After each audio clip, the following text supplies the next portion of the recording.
நான் வந்து பார்க்கவே மாட்டேன். சொல்ல நீங்க பேசாம அவங்களே போய் இன்டர்வியூ எடுங்களேன். நீங்க சொல்லுங்க. இப்போ உடனே வந்துருவாளுங்க 10 பேர் வந்துட்டு மாதர் சங்கம் வந்துட்டு போர்வை மேட்டரே வச்சுக்கோங்களேன். ஸோ அதில் வந்து நீங்கள் வந்து ஐயோ பார்த்துட்டா மாட்டிப்போங்கிற மாதிரி மறைமுகமாக பண்ணுறதுனால தான் மாட்டுறாங்க. நம்ம ஒரு 2 பசங்க பொண்ணுங்க உட்காந்துருக்குன்னா நம்ம அப்படி பார்க்க மாட்டோம். லைக் அது பார்த்து சின்ன பசங்களும் இருக்காங்கல்ல, பார்க்கல மோஸ்டா பார்த்தா லைக் கப்ளிங் தான் இருக்காங்க. சரி ஏதோ விடுமா, ஏதோ பண்றாங்கம்மா அவங்க. ஒரு பையன் இப்படியெல்லாம் இருந்தா இந்த பொண்ணுங்களுக்கு பிடிக்கும், எப்படிலாம் இருக்கணும்? ரெமோ படத்தில் அந்த பொண்ணை பார்த்தோடனே கரெக்ட் பண்ணி சிவகார்த்திகேயன் சார் உஷார் பண்ணும்போது எல்லாம் தேட்டரில் கை தட்டினீங்கல்ல. மொக்கப்படும் ஃபுல்லாக காதல் கிறுக்குகளாக இருக்கு. அதிகபட்சமான காதல்கள் வந்து இந்த சொல்லப்பட்ட காதல் சொல்லப்படாத காதல் நிறைய இருக்கும். இங்கே பாருங்க, ஒருத்தர் வந்து ஹார்டின் போட்டு அம்புட்ருக்காரு. இந்த ஹார்டின் போட்டு அம்புறதை பார்த்தாலே ரொம்ப மகிழ்ச்சியாக இருக்கும் இல்லையா? அதாவது இப்போ நம்ம இதை பற்றி தான் பார்க்க போகிறோம். வாங்க பார்க்கலாம். வீட்டுக்கு தெரியாமல் லவ் பண்ணுற விஷயம் இருக்கு தெரியுமா? வீட்டுக்கு தெரியாமலே சில பேர் ட்ரிக்ஸ்லாம் பண்ணுவீங்க. என்னெல்லாம் பண்ணுவீங்க? செவரேறி குடிச்சு போய் பார்க்கறது, அப்புறம் காலேஜ் போகும்போது போய் பார்க்குறது, ஒர்க்கு எங்கேயா வெளில போவாங்க, அப்போது ஃபேமிலியோட வெளில போகும்போது அப்படியே ஓரத்தில் அப்படியே பார்த்துட்டு போய்ட்டுறது. அவ்வளோ லவ் பண்ணல ப்ரோ, லவ் பண்ணல ப்ரோ. அடி வாங்கினது போதும் ப்ரோ. எதுக்கு? பொண்ணு லவ் பண்ணல, பொண்ணு லவ் பண்ணலன்னா யாரையும் லவ் பண்ணல, யாரையும் லவ் பண்ணல. லவ் பண்ணுறவங்கள பார்க்குறீங்க most of the public places, colleges, schools, everywhere. So love is everywhere. Okay, so love பண்ணுறவங்கள பார்த்தாலே ஒரு ஏலியன் மாதிரி பார்க்குறாங்க. வாட் தே ஆர் டூயிங் அந்த மாதிரி பார்க்குறாங்க. Why that kind of attitude in our society?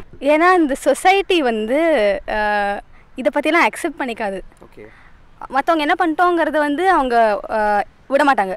எல்லாத்துலேயும் மூக்க நுழைக்கணும்னு நினைப்பாங்க. அதனால தான் அவங்க சும்மா உட்கார்ந்தா லைக் நேச்சுரல் லைக் காமனாக உட்கார்ந்தா it's okay fine. But like sitting together and like you know touching and all, like அதுதான் எல்லாருமே லைக் ஒரு மாதிரியாக பார்க்குறாங்க. See, when if you take the parks and all, people like they won't like keep distance and all when they sit. Like அது பார்த்து சின்ன பசங்களும் இருக்காங்கல்ல, பார்க்கல மோஸ்ட்டாக பார்த்தா லைக் கப்ளிங் தான் இருக்காங்க. So I think may because of that. So like பீப்புளுக்கு அந்த தாட்டே வந்துடுச்சு. Like sitting next to them is like oh they gonna do something like that. ஆக்சுவலாக it's because our culture.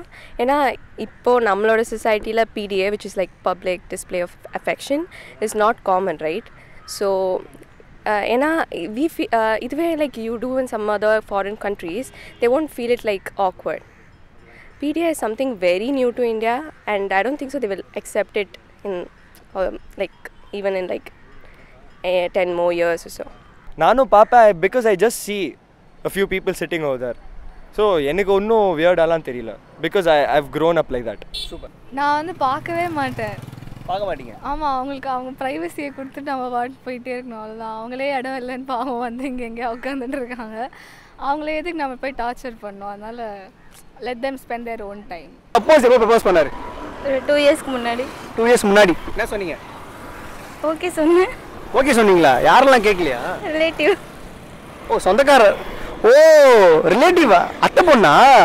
Okay, ஒரு கிராமத்து சப்ஜெக்ட் போல இவங்களுக்கு. சார் நீங்கள் சொல்லுதான் கிராமத்தில் இல்லை, சென்னையில் தான். சென்னையில் தான். லைக் ஃபார் எக்ஸாம்பிள் நான் வந்து ஒரு தடவை என்னோட கசின் பிரதரோட உட்காந்துருந்தேன்.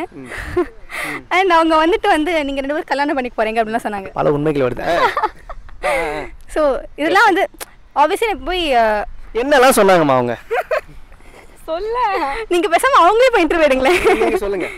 இல்லை அவங்க சொன்னாங்க இந்த மாதிரி வந்து நல்ல கெமிஸ்ட்ரி, நீங்கள் 2 பேரும் கல்யாணம் பண்ணிட்டா வந்து நல்லா பார்த்துப்பாங்க அந்த மாதிரிலாம் சொன்னாங்க. என் கசின் பிரதர். ஓகே, ஒரு மாதிரி இருந்தது. போங்கன்னு சொன்னால் போக மாட்டேங்கிறாங்க. தான் ஏன்னா லவ் பண்ணாலே வந்து அவங்க வந்து எதுவாகிடுவாங்க, ஒன்றும் அவங்க லைஃப்பில் வந்து செட்டில் ஆக மாட்டாங்க, எல்லாமே நிறைய சொல்லுவாங்க எல்லாருமே. அப்போல்லாம் எதுவுமே கிடையாது. ஆனால் லவ் பண்ணால் தான் வந்து அதுக்கப்புறம் அவங்களுக்குள்ளே இருக்க எல்லாமே சண்டை கிண்டை எந்த பிரச்சனையும் வராமல் இருக்குது. பார்த்தா ஃபஸ்ட் அஃபெக்ஷனே லவ்க்கு அப்புறம் தான் வருவேன். எந்த பிரச்சனை வந்தாலும் அரேஞ்ச் மேரேஜில் இல்லாத எல்லாமே லவ் மேரேஜில் ஃப்ரீ ஸ்டைல் எல்லாமே. அதுக்காக அப்படி தான் லவ்வே. நம்ம ஒரு 2 பசங்க பொண்ணுங்க உட்காந்துருக்குன்னா நம்ம அப்படி பார்க்க மாட்டோம். அதுதான் ஜென்ரேஷன் கேப் தான். இதெல்லாம் ஜென்ரேஷன் அடுத்து நம்ம ஜென்ரேஷன்லாம் பெருசாக சேஞ்ச் ஆயிரும். அதனால் அதை அல்டிமேட்டாக யாரும் ப்ளேம் பண்ணுறதில்ல, யூஸே கிடையாது. ஏன்னா அவங்களோட மைண்ட் ஆஃப் செட் அப்படி தான், நம்மளோட மைண்ட் ஆஃப் செட் அப்படி தான். ஏன்னா நம்மளாம் போயிருக்கோம், நம்ம கல்ச்சர் வேறு, காலேஜ் படிச்சிருக்கோம், நம்மளோட ஃப்ரெண்ட்ஸ் ஆஃப் செட்ஸ் வேறு. அங்கே அப்படின்னா நம்ம அப்பாங்களும் அப்படி தான் இருந்திருப்பாங்க, சைட் வச்சிருப்பாங்க. ஆனால் இது மாதிரி சுற்றி இருக்க மாட்டாங்க. நம்ம சைட் மட்டும் அடிக்கிறது இல்லை. இப்போ இருக்க பசங்க எல்லாமே பண்ணுறோம், அவ்வளோதான் வித்தியாசம். ஒரு டிப்ஸ் கொடுங்க ஏதாச்சும். ஆமாம், லவ் பண்ணுறீங்களா, லைஃப்னு நினச்சி பண்ணுங்க, கல்யாணம் பண்ணிக்கோங்க முதல்ல. சும்மா லவ் பண்ணிட்டு சுற்றிட்டு கழட்டி விடுறது ஒன்றும் இல்லை. அவள் வேற ஒரு பையன் கூட போகிறதுக்கும் நம்ம ஒரு பொண்ணு கூட போகிறதுக்கும். லவ் பண்ணால் கல்யாணம் பண்ணுங்க, இல்லைனா லவ்வே பண்ணாதீங்க, அவள் தான். as she said before, like daily meet பண்ணோம், இல்லை பக்கத்தில் உட்கார்ந்து, இல்லை சும்மா லைக் கிஸ்ஸிங், அது மட்டும் இல்லை love. Like you first of all you have to be like you know understand each other. அதுக்கு டெய்லி பார்க்கணும் லைக் அதெல்லாம் அவசியம் இருக்குன்னு நான் நினைக்கல. ஸோ உண்மையாக லவ் பண்ணோம், ஏமாற்றக்கூடாது. அவ்வளோதான், இது ரெண்டுத்தையும் ஃபாலோ பண்ணால் போதும். சத்தியமா நான் லவ்ங்கிறது ஒரு வேர்டுன்னு சொன்னேன். என்கிட்ட வந்து டிப்ஸ்லாம் கேட்டேன். என்ன சொல்ல லவ்வில் யாரும் நம்ப தேவையில்ல. நம்ம லவ் பண்ணுற பொண்ணு கண்டிப்பாக கல்யாணம் பண்ணிக்க மாட்டோம். இல்லை லவ்வே பண்ணாதீங்க, அதுதான் நல்ல டிப்ஸ் எனக்கு தெரிஞ்ச வரைக்கும். எதுக்கு அதெல்லாம் பண்ணிட்டு தெரிஞ்சே குழியில விழுந்து எந்திரிக்க முடியுமா ப்ரோ? சிம்பு சார் மாதிரி ஏன் பேசிட்டு இருக்கீங்க? இல்ல நான் உண்மையா தான் சொல்லுவேன். சிம்பு சொன்னா என்ன, நான் சொன்னேன். சிம்பு சொன்னா மட்டும் ஒத்துக்கிறீங்களா? இப்போ உடனே வந்துருவாளுங்க 10 பேர் வந்துட்டு மாதர் சங்கம் வந்துட்டு. என்னங்க நீங்க? First tip will be like don't rush into a relationship. Second tip வந்து don't fall in love with like a stranger in internet. Third tip will be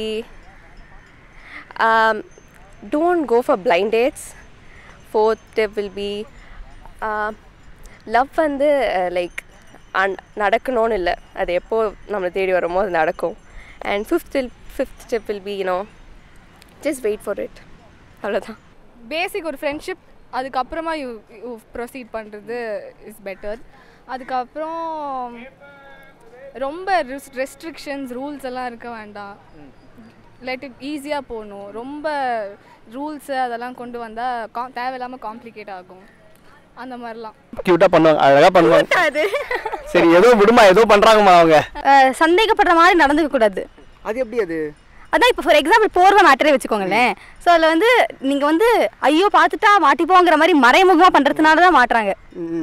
நீங்கள் பாட்டு கான்ஃபிடென்ட்டாக என்ன வேணால் பண்ணிங்கன்னா ஒன்றும் மாட்ட மாட்டேங்க. பார்த்த உடனே லவ் பண்ணுறதுனால அது ஒழுங்காக ஒர்க் அவுட் ஆக மாட்டுது. அதுக்கப்புறம் அந்த பொண்ணு விட்டு போயிட்டான்னு லவ் ஃபெயிலியர். ஏன் ஒர்க் அவுட் ஆக மாட்டுது? சைட் அடிக்கிறது. அது சைட் அடிக்கிறது. ஹலோ, நாங்கள் பண்ணுறது லவ்வா சைடா? நீங்கள் எப்படி சொல்லுவீங்க? நீங்கள் பண்ணுறது சைட்டிங். வருது பேர் லவ் இல்லை, அது சும்மா லஸ்ட். சைட் அடிக்கிறது. ஏன் ரெமோ படத்தில் அந்த பொண்ணை பார்த்த உடனே கரெக்ட் பண்ணி சிவகார்த்திகேயன் சார் உஷார் பண்ணும்போது எல்லாம் தேட்டரில் கை தட்டினீங்களே? மொக்க படம். மொக்க படமா? பிளாக் பஸ்டர் ஹிட்டுமா அந்த படம்? படத்தெல்லாம் பார்த்து தான் நீங்க எல்லாம் கேட்டு போ. இந்த மாதிரி லவ் அட் ஃபர்ஸ்ட் சைட் பண்றது தான் லவ்ன்ற கான்செப்ட். எப்படிமா நீங்க சிவகார்த்திகேயன் ஃபிலிம் மொக்க ஃபிலிம் சொல்லுவீங்க? அந்த படத்தோட கான்செப்ட் தப்பு. உண்மையை சொல்லிட்டா லவ் பண்றீங்களா நீங்க? அது நீங்களா ஜெனரலைஸ் பண்றது தானே. அந்த பொண்ணு பிடிக்கலனா விட்டு அந்த பொண்ணு எக்ஸ்பெக்டேஷன்ஸ் அதிகமா இருக்கு. அப்ப விட்டுரு. ஏன் நடக்காதுன்னு நினைக்கிறீங்க? ஏன் நடக்காதுன்னு நினைக்கிறீங்க? ஏன்னா ரெண்டு பேரும் ஒழுங்கா மேட்ச் ஆகணும். சரியா? இப்போ நீங்க அந்த பொண்ணை எப்படியோ நீங்க கரெக்ட் பண்ணிட்டீங்க. சரியா? வாழ்க்கையில ஜெயிச்சிட்டீங்க. சரியா? இல்லை நிம்மதியா ஒரு மாசம் இல்லாட்டி 2 மாசம் தான் இருக்க முடியும். அதுக்கப்புறம் உங்களுக்கே அது எஃபர்ட் மாதிரி தெரியும் தலை மேல. சரியா? உங்களுக்கே which felt love for you 2 months ago இப்போ ஒரு weight மாதிரி இருக்கும் உங்க பேக்ல. eventually you will fall down. So அதனால தான் நீங்கள் ஒரு பொண்ணை பார்த்து ரெண்டு பேரும் வேவ் லென்த் மேட்ச் ஆகுதோ இல்லாட்டி இந்த டைமில் தான் வந்து விட்டு அந்த பொண்ணுக்கு வந்து நீங்கள் கூப்பிட்ற இடத்துக்குலாம் நீங்கள் போக மாட்டீங்கன்னு சொல்லிட்டு அவள் வந்து விட்டு போயிட்டான்னா இப்போ உட்காந்து லவ் ஃபெயிலியர் சாங்ஸ்லாம் எழுதுவீங்க. அவள் தான் வந்து விட்டு போயிட்டா, நான் தான் தாடி வளர்த்துக்கிட்டேன் அப்படின்னு சொல்லிட்டு பொண்ணுங்க. ஒரு பையன் இப்படியெல்லாம் இருந்தால் இந்த பொண்ணுங்களுக்கு பிடிக்கும், எப்படிலாம் இருக்கணும்? It should be really funny. நம்மளை சிரிக்க வைக்கணும். It should be smart with beard. Nice hairstyle. 6 packs-லாம் இருக்கணும்னு அவசியம் இல்லை. It should be chubby. Okay. Yeah. That's it. அது என்னன்னா ஃபர்ஸ்ட் பாயிண்ட் வந்து ஓகே, மற்ற 4 பாயிண்ட் வந்து அது ரொம்ப கஷ்டமான விஷயம். இப்போ நீங்கள் எதிர்பார்க்குறது எப்படின்னா நீங்கள் சிவகார்த்திகேயன் மாதிரி ஒரு பாயிண்ட் எதிர்பார்க்குறீங்க. Funny, nice hair style, nice appearance, அந்த மாதிரி கிட்டத்தட்ட அவர்கிட்ட தான் இந்த மாதிரி விஷயம்லாம் இருக்குது இல்லையா? Kind of, yeah. என்னங்க காதல் அப்படின்னு சொன்னோன்னு எல்லாருமே வாயை பொழுது பார்ப்பாங்களே, ஆனால் காதல் அப்படின்னு சொல்லும் போதே முகத்தில் ஒரு அழகான சிரிப்பு வரும். ஸோ அந்த விஷயத்தை நிறைய நம்ம இன்னைக்கு பார்த்தோம். இந்த நிகழ்ச்சி கண்டிப்பாக உங்களை எல்லாருமே இம்ப்ரெஸ் பண்ணியிருக்கோம் அப்படின்னு நம்புகிறோம். கண்டிப்பாக கமெண்ட் பண்ணுங்கள், லைக் பண்ணுங்கள், ஷேர் பண்ணுங்கள், மறக்காமல் சப்ஸ்கிரைப் பண்ணுங்கள்.